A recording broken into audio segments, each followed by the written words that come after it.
Temporal Echo of Vegas, the Tandava Paradox Mayur Dehedkar.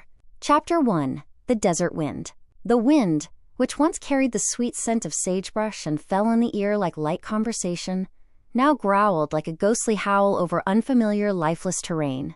Where the sparkle of the Las Vegas Strip should have been tearing through the evening sky, now only a shimmering, thick fog pierced the vision. The famous hotels, the bustling casinos, the dark asphalt pieces of the streets, everything was gone. A strangeness beyond any logic had completely swallowed the city. Las Vegas was literally lost to the currents of time. On the other side of the planet, in a cluttered workshop in Jalna, India, Mayur was lost in his own small world. He had absolutely no inkling of the inexplicable global chaos that had erupted. The scientist, who usually occupied his skilled hands with circuit boards and microcontrollers, was today engrossed in colorful lumps of clay. The reason was equally amusing. His 5-year-old son, Vaibhav, was stubbornly demanding a flying car, and Mayur, a brilliant but forgetful physicist, was pouring himself entirely into fulfilling this persistent demand. "Papa, it shouldn't just float. It should fly with a whoosh," Vaibhav insisted, pointing his small finger at the incomplete car. Mayur smiled, adjusting his glasses. "It will, my little scientist, but for the whoosh, we are going to need a very special kind of magic." That magic was an extraordinary metal alloy. Mayur had been experimenting with it for some days. A marvelous, lattice-like structure that virtually eliminated friction at a microscopic level. His original intention was to create ultra-efficient motors. But while having fun with his son's toy, he had crossed the boundary, changing electromagnetic fields, a special device that resonated with sound waves. It was an attempt to defy gravity itself. In a short while, the flying car was transformed.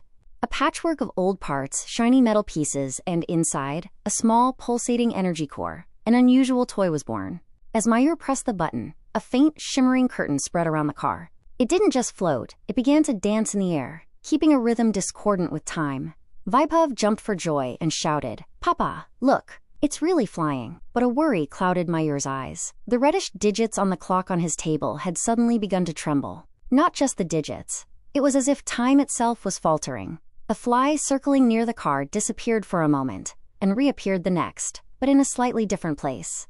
"Oh my, this is strange," Mayur muttered. He slightly increased the car's power. In the Nevada desert, the fog over the Las Vegas deepened. For a moment, buildings shimmered and vanished like ghosts. The very weight of time hung in the air. And then, something else emerged from the depths of that fog. Not the original city, but a different Las Vegas. Like a mirage.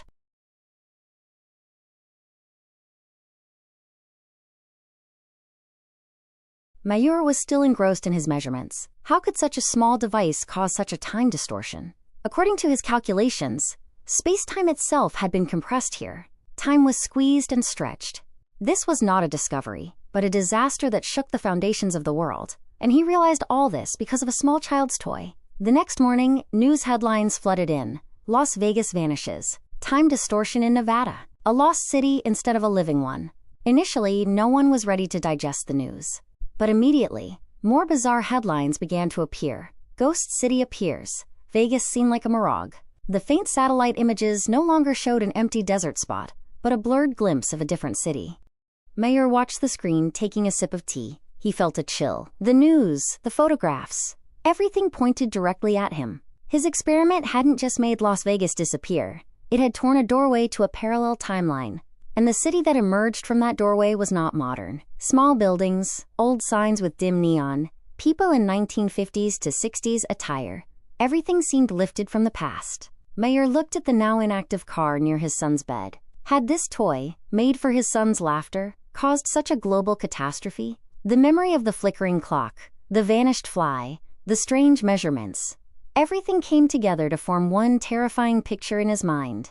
A knot of fear tightened in his stomach. Yes, he, a simple scientist from a small town named Jalna, had erased the timeline of an entire city. And in its place, a different city, dragged from the past, was now hovering like a living mirage. Now it was up to him to fix this, to bring back the lost Las Vegas, and to return its ghostly parallel counterpart to its proper place. Otherwise, the delicate thread of time and reality would completely break. The story, which began with a toy flying with a child's whoosh, was now going to determine the future of a metropolis, and perhaps the very fabric of time. Mayer read the news on the computer screen again and again. The events unfolding in the Nevada desert haunted him, but the scientist within him prevailed.